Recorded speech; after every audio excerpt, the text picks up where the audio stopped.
bins on vinegar was beautiful, from the lovely stuff of on your chips, etc., etc., to that, as you say, the acrid smell or the scent on the breath. Exactly. Why? At what point did vinegar come into it for you in the story?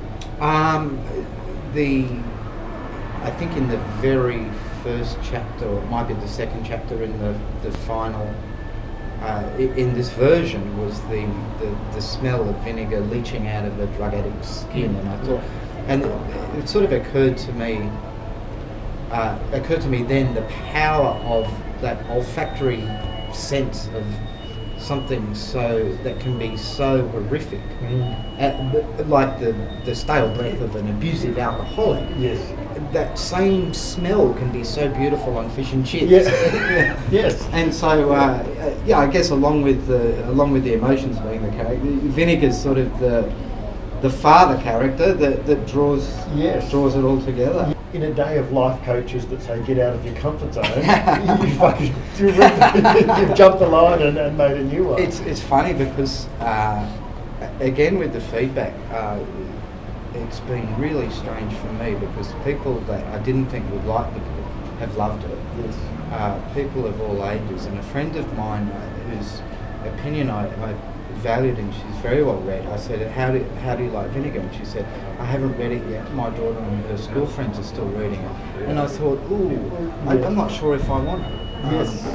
Young children, relatively year 11, 15, 16-year-olds reading it. But they all loved it, and these sharing it and discussing it, and people in their 80s as well finding something in it. So it's odd to write a book having no concept of who your audience are. Yes, but maybe liberating as well. It was liberating, yeah. So without having that baggage of going, well, these people's sensitivities are towards a certain thing or a certain theme, and sort of pandering to that. So being completely free of that. Yes.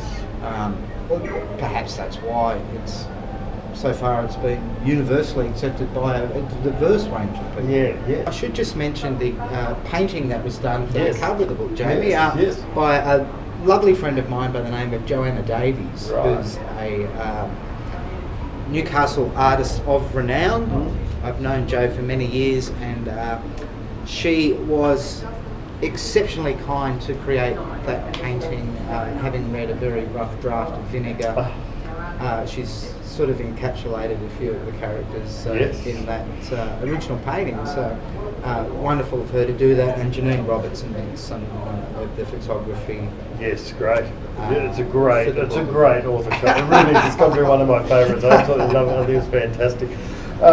It is actually funny to look at the cover, read the book, then re-look at the cover, isn't it? Because then you just go, and you see things like this, which I'm not showing people what I'm pointing at, but they're going, oh my God, yeah. Well, Jo did she kept me up to date with paintings of what she was doing and some of her ideas, and I said, Jo, just you do it. It's your painting, and it's an honour to have one of your paintings be the cover of the book. And when she completed it, I now can't even think of the book without that image in my mind. So it's a beautiful painting, and very honoured.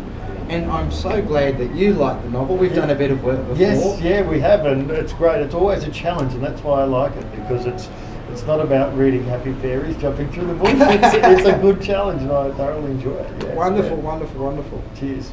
Thanks, Grahame. Great to see you. Stand and have a man hug.